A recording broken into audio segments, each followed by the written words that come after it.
Hello नमस्कार सत श्री अकाल अस्सलाम वालेकुम। कैसे हैं जनाब? तो साथियों, आज बात करेंगे बनगंगा की लेकर कि आप लोग भी सुन रहे होंगे कि पाकिस्तान बनगंगा को लेकर पुतक पुतक पुतक पुतक बहुत पुतक रहा है।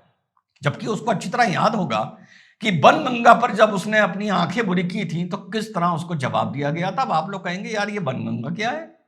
सर क्रीक का विवाद सुन रहे हैं ना साथियों?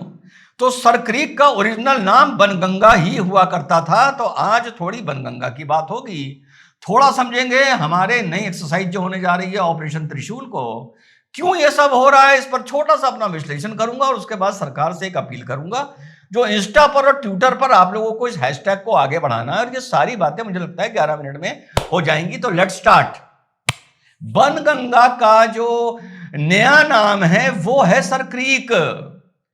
जब एडमिनिस्ट्रेशन ऑफ सिंध और एडमिनिस्ट्रेशन ऑफ कच्छ में आपस में डिस्प्यूट हुआ तो सर क्रीक पहुंचे थे आजादी से पहले वो सेटलमेंट कराने के लिए। तो उन्होंने कहा जब मैं आया ही हूं तो इस जगह का नाम बनगंगा बदल कर इसका सर क्रीक नाम रख दिया जाए। वो जो 96 किलोमीटर लंबा स्ट्रेच है गुजरात पाकिस्तान अरेबियन सी से जो मिलता है, आप लोग मैप पर यहां पर देख रहे हैं।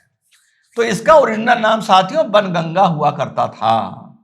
और बहुत से लोगों को मैंने सुना जो बता रहे हैं कि सर क्रीक पर एक नया फ्रंट खोल रहा है पाकिस्तान। पाकिस्तान का यह फ्रंट साथियों बहुत पुराना है। 1965 की लड़ाई के बारे में आप लोगों ने सुना होगा। 1965 की लड़ाई का आगाज बनगंगा से ही हुआ था, जब पाकिस्तान ने ऑपरेशन डेजर्ट हॉक यहां पर चलाया था।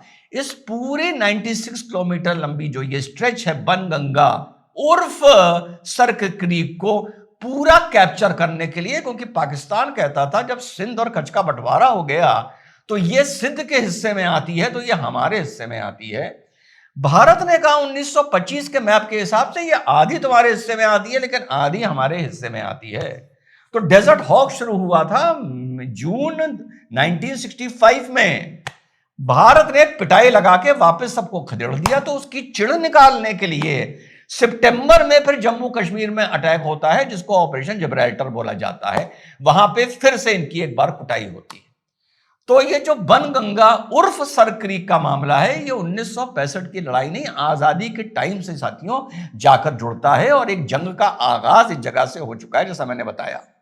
अब हाल में यह खबर आई थी कि बनगंगा के वेस्टर्न पार्ट में, पश्चिमी पार्ट में पाकिस्तान अपने कुछ मिलिट्री एसेट्स एस्टेब्लिशमेंट खड़े कर रहा है। तो राजनाथ सिंह जी जब लोंगेवाला गए और उससे पहले जब बॉर्डर पर गए तो उन्होंने, आप लोगों को याद होगा, ये इनको समझाया था कि हम लाहौर तक पहुंच गए थे और याद रखना कराची का रास्ता भी बनगंगा यानी सर क्रीक से होकर निकलता है। और उसके बाद यहां पर अक्टूबर 30 से नवंबर 10 तक हमारा ऑपरेशन एक्सरसाइज त्रिशूल होने जा रहा है। त्रिशूल किस लिए? क्योंकि इसमें तीनों अंग एक साथ आपके एक्सरसाइज करेंगे अपना कोऑर्डिनेशन, अपना आपस में कंट्रोल समन्वय देखने के लिए, यानी हमारी नेवी, हमारी एयरफोर्स और हमारी आर्मी। और ये लगभग 10-11 दिन ये एक्सरसाइज चलेगी। इसके चलते भारत ने नोटम भी इशू कर दिया है, यानी राजस्थान, गुजरात और पार्ट्स ऑफ अरेबियन सी में इन 11 दिनों में ये डिक्लेरेशन होता है कि कोई भी आपका सिविल प्लेन, प्राइवेट प्लेन इस एरिया में फ्लाई नहीं करना चाहिए। यस, 28,000 फीट के ऊपर से कोई इंटरनेशनल फ्लाइट या कोई डोमेस्टिक फ्लाइट भी निकल रही है तो उसको इसमें नहीं रोका जाता। इसके चलते आनन फानन ने, पाकिस्तान ने भी नोटम इशू कर दिया अपनी इस वाली बेल्ट में कि हमारा भी कोई civilian plane, commercial plane 28,000 feet से नीचे इस एरिया में यानी हमारे पार्ट में ऑफ पाकिस्तान में नजर नहीं आना चाहिए। ये एहतियात के लिए किया जाता है कि आपसे हम ना कंफ्यूज हो और आपको हमसे कोई नुकसान ना हो। तो 28,000 फीट के नीचे यहां पर किसी भी तरह का कोई वर्क फ्लाई ना करिए। तो बनगंगा का ये जो इतिहास है साथियों इतना पुराना है और अब भारत भी अपने मसल फ्लेक्स कर रहा है इस बनगंगा एरिया में कि तुम्हें यहां से एक बूंद, एक इंच हम नहीं देंगे। तो ये हो गया बिल्कुल छोटा सा इतिहास बनगंगा का। उसके बाद हमारी बात हो गई त्रिशूल की। अब साहब ये चल क्यों रहा है? जितना मैं समझता हूं, अभी आप लोगों ने देखा होगा 79,000 करोड़ के सैंक्शन हुआ है आर्मी, मिलिट्री, नेवी के परचेजेस के लिए, जिसमें कुछ इंडिजीनियस भी है, कुछ इंपोर्ट भी किया जाएगा।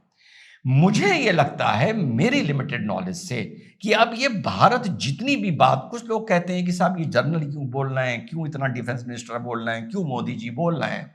यार ये मजबूरी में बोलना है, ये इस मजबूरी में बोलना है कि इस देश में ऐसे हरामजादे हैं, क्योंकि अगर ये नहीं बोलेंगे तो ये कहेंगे हिंदुस्तान पाकिस्तान से डर गया, मोदी शहबाज शरीफ से डर गया, मुनीर से डर गया। ये एंड में जाकर ये तक बोल देंगे कि हमारी फौज डर गई, चुप बैठी है। ये इतने गिरे हुए हैं। तो जितना भी भारत इस टाइम बोल रहा है, पोस्टरिंग कर रहा है, जो चीज नजर आ रही है, एक तो हम कमबख्तों की वजह से लोकल पॉलिटिक्स और लोकल गन की वजह से नजर आ रही है। क्योंकि अगर हम अपना ग्रेस बनाते हुए या मेच्योरिटी दिखाते हुए चुप हो गए तो ये कहेंगे डर गया, डर गया, सरेंडर हो गया, सरेंडर हो गया। पहला, ये मेरी सोच है। दूसरा, भारत ये जो भी अपना पोस्टरिंग कर रहा है, ये पाकिस्तान को कोई इतना बड़ा मैसेज नहीं दे रहा है, या पाकिस्तान को अगर दे भी रहा है तो इतना दे रहा है कि तू गोद में जाकर भले सऊदी की बैठ जा या अमेरिका की बैठ जा, अगर तूने अब दुस्साहस किया तो तुझे फिर मारेंगे। हम अगली जंग के लिए, ऑपरेशन सिंदूर पार्ट 2 के लिए तैयार हैं। तो तू ये ना सोचियो कि तूने जाके नए जल्दी जल्दी बाप बना लिए हैं, या जाकर तू किसी के साथ हम बिस्तर हो गया, उसके बिस्तर पर लेट गया है तो हम तुझे बख्श देंगे, या हम नर्म पड़ जाएंगे तेरे आगे। और ये उन लोगों को भी मैसेज है, चाहे तुम इसके अपने बिस्तर पर सुला लो, लेकिन हम इसे नहीं छोड़ेंगे अगर ये अपनी इसने आगे जाकर औकात दिखाई। साथ ही साथ एक वॉर की प्रिपेयर्डनेस भी आप इसको मान सकते हैं कि अब भारत को बिल्कुल वॉर प्रिपेयर्ड हर मामले से रहना है। तो दूसरा मुझे ये रीजन लगता है, दुनिया को भी मैसेज देना और देश की गंदी राजनीति को भी मैसेज देना कि 22 अप्रैल के बाद जो हमने ऑपरेशन सिंदूर चलाया था, हम उसी बैटिंग के फॉर्म में हैं। जरा सा भी हमने ग्लव नहीं उतारे हैं, बल्ले पर अपनी जो पकड़ है वो ढीली नहीं की है। जैसे ही लूज बॉल फेंकोगे, बाउंड्री लाइन के पार गेंद जाएगी। ये हो गया मुझे इसका जो लगता है ये भारत क्यों कर रहा है।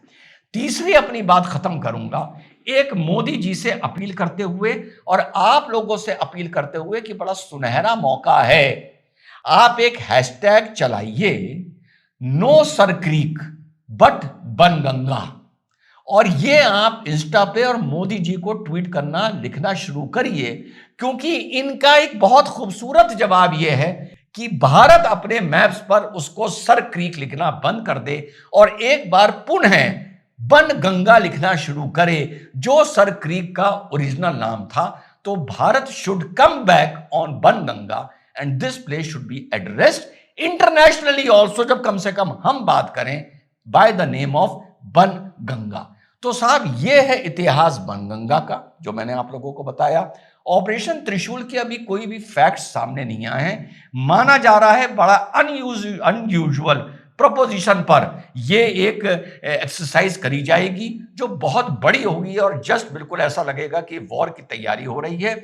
और तीसरा, क्यों ये भारत कर रहा है, इंटरनेशनल और नेशनल दोनों को मैसेज देने के लिए, क्योंकि नेशनल वालों को तो मौका चाहिए कि अगर हम चुप भी हो जाएं तो ये कहते हैं डर गया, डर गया, हार गया, हार गया। और चौथी बात जो आज आप लोगों से अपील की है, ट्विटर और इंस्टा पर यह हैशटैग चलाना शुरू करिए ताकि सर क्रीक का नाम कम से कम भारत के नक्शों में बनगंगा लिखा जाए। जय हिंद, वंदे मातरम, खुदा हाफिज।